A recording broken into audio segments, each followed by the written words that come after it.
Orang selalu cari laptop ROG, Asus TUF, HP Victus.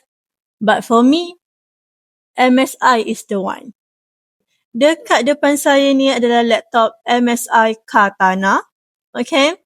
Kalau korang nak tahu, dia menggunakan prosesor i7 12 Gen, RTX 3060, 1TB SSD, 16GB RAM DDR5. Paling best dia punya ni bersaiz 17 inci. 144Hz.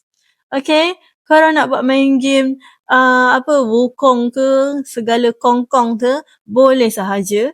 Nak buat streaming pun boleh, tak ada masalah. Korang rasa untuk spek dia yang tinggi macam ni, harga dia berapa? 17 inci ni. Kalau korang berminat, korang komen je dekat bawah. Okay? Dan jangan lupa untuk like, follow dan share. Tau. Bye-bye.